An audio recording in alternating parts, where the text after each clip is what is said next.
4 મહિના છે, જે કરવું એ કરી લો. તે દાડે માથા પછાડશો.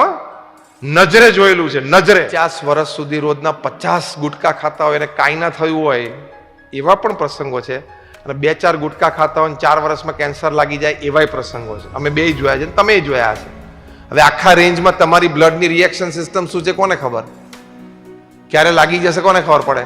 અને કેન્સર લાગશે ને તમાકુથી, અને જે દિવસે ડોક્ટર કહેશે ને કે 3rd સ્ટેજ છે, 4 મહિના છે, જે કરવું એ કરી લો, તે દાડે માથા પછાડશો.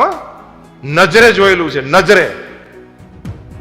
રાજકોટનો એક પરિવાર, અતિ ધનાઢ્ય પરિવાર, એ પરિવારનો એક વ્યક્તિ, એની ઉંમર 30 વર્ષની, આ હું 1998ની સાલની વાત કરું છું, તે દિવસે રોજના 1000 કિલોનો વહીવટ કરતા. એને ચાંદીના વેપારી હતા. 1000 કિલો ચાંદીનો રોજનો વેપાર હતો એનો 98માં. આખા રાજકોટમાં કોની પાસે મર્સિડીઝ નહોતી, ત્યારે એની પાસે મર્સિડીઝ ગાડી હતી. તમાકુના વ્યસન. અમે બહુ વખત એને કીધેલું ભાઈ તું તમાકુ તમે છોડી દો. તો કે સ્વામી નહીં રહેવાય. એક 5 પૈસાની પડીકી એ તમારું કલેજું તોડી નાખે, એ તો કે તમારું જીવન છે. અને એક દિવસ સવારે બ્રશ કરતા હતા અને ઉપકો આવ્યો અને લોહીની ઉલટી થઈ. એટલે અલાર્મિંગ કે આ શું થયું? એટલે એના પત્નીને એને બોલાયા કે આ મને જો આવું થયું. પત્ની કે આપણે ડોક્ટર પાસે તો જવું જ જોઈએ. એ તરત ડોક્ટર પાસે ગયા. અને ડોક્ટર પાસે ત્યાં જઈને એમના ફેમિલી ડોક્ટરે કીધું કે આવું થયું. ફેમિલી ડોક્ટરે સામાન્ય તપાસ કરી અને સ્પષ્ટ કહી દીધું કે મને કંઈક મોટી શંકા છે, તમે ઓન્કોલોજીસ્ટને દેખાડો. એટલે રાજકોટમાં એસ્ટ્રોન ચોકમાં ઐશ્વર્યા નામની હોસ્પિટલ, એના ડૉક્ટર નીતિન ટોલિયા, બહુ સારા ઓન્કોલોજિસ્ટ, એને દેખાડવા માટે ગયા. અને પેલા 2 જ મિનિટમાં કહી દીધું 4th stage cancer, food pipe આખી સડી ગઈ છે, તમારી પાસે મેક્સિમમ મહિનો છે. એ વખતે જે એને ચીસ નાખી હતી, આપણને તો ખાલી આ ડોક્ટરે વર્ણન કર્યું, ચીસ નાખી હતી અને ટેબલ ઉપર જે માથું પછાડ્યું હતું ને,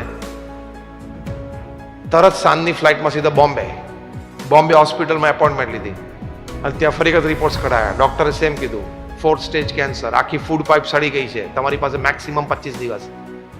1998માં વ્યક્તિએ ડોક્ટરને ત્યાં ટેબલ ઉપર 5 લાખ રૂપિયા કેશ મૂક્યા કે ડોક્ટર આ તમારી પર્સનલ ગિફ્ટ, તમે દુનિયાનો સારામાં સારો ઓન્કોલોજીસ્ટ બોલાવો, હું એને ચાર્ટર ફ્લાઇટની ટિકિટ આપું, એને ચાર્ટર ફ્લાઇટ એની માટે વ્યવસ્થા કરું, અમેરિકા, લંડનથી, અથવા આપણે ત્યાં જવું હોય તમે મારી સાથે ચાલો, બધો ખર્ચો હું ભોગવું, મને તમે બચાવો.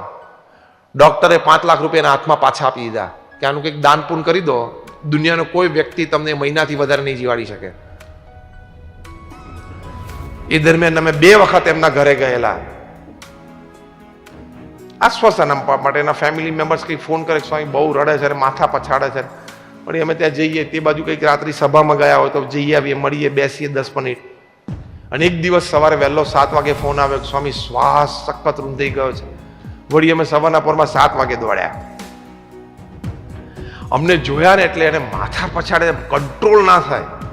5 જણાએ પકડી રાખવા પડે કે સ્વામી મેં શું કરી નાખ્યું મારી જિંદગીનું. અને 29 વર્ષની ઉંમરે 3 નાની દીકરીઓ.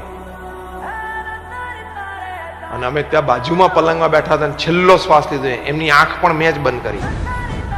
ત્યાં ધામમાં ગયા, મારી સામે જ 29 વર્ષની ઉંમર.